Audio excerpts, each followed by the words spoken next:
Hello friends, welcome to my channel. आज मी तुम्हाला दाखवणार आहे डाळ टाकून पातीच्या कांद्याच्या भाजीची रेसिपी कुठे स्किप न करता पूर्ण रेसिपी लास्ट पर्यंत नक्की बघा। एका भांड्यामध्ये पाव वाटी मुगाची डाळ टाकून तिला 2-3 पाण्याने स्वच्छ धुवून घेतले आणि मग त्यानंतर त्याला 2-3 तासासाठी भिजत ठेवले।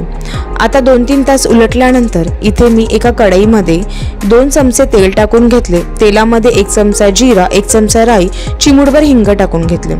राई जिरं तडतडलं की मग त्याच्यामध्ये मी पातीचा कांदा टाकून घेतला।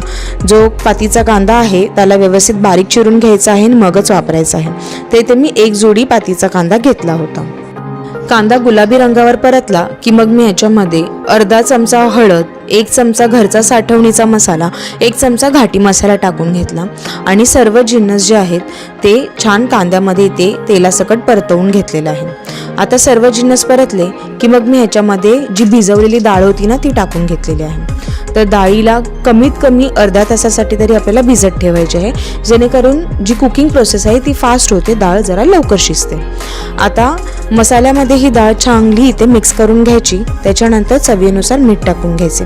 मिठाचा अंदाज येत नसेल तर मीठ लास्टला टाकलं तरीही हरकत नाही। मीठ सुरुवातीला थोडं कमीच टाकायचं आहे आणि त्यानंतर छान इथे मी डाळीमध्ये सर्व जिन्नस परतवून घेतले। मग कढईवरती झाकण ठेवले। झाकणावरती अर्धा पेला पाणी टाकून घेतलं। पाणी चांगलं गरम झालं की थोडं थोडं करून मी ह्याच्यामध्ये पाणी टाकून घेतलं, म्हणजेच भाजीमध्ये पाणी टाकून घेतलं आणि त्यानंतर व्यवस्थित भाजीला छान इथे मी शिजवून घेतलं। जोपर्यंत मुगाची भाजी व्यवस्थितपणे शिजत नाही तोपर्यंत ही प्रोसेस आपल्याला करायची आहे।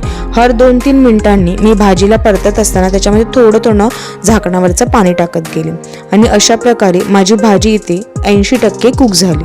80% भाजी शिजल्यानंतर मग मी ह्याच्यामध्ये कांद्याची जी पात आहे ना ती टाकून घेतलेली आहे। तर कांद्याच्या पातीला पहिला तर आपण स्वच्छ साफ करून धुवून आणि मग त्यानंतर चिरून घ्यायचं आहे।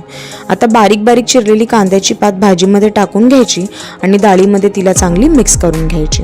गॅसची फ्लेम स्लोच ठेवायची आणि भाजी छान इथे मिक्स करून घ्यायची आहे। भाजी छान इथे मिक्स झाली की मग त्यानंतर मी कढईवरती झाकण ठेवले 5 मिनिटांसाठी।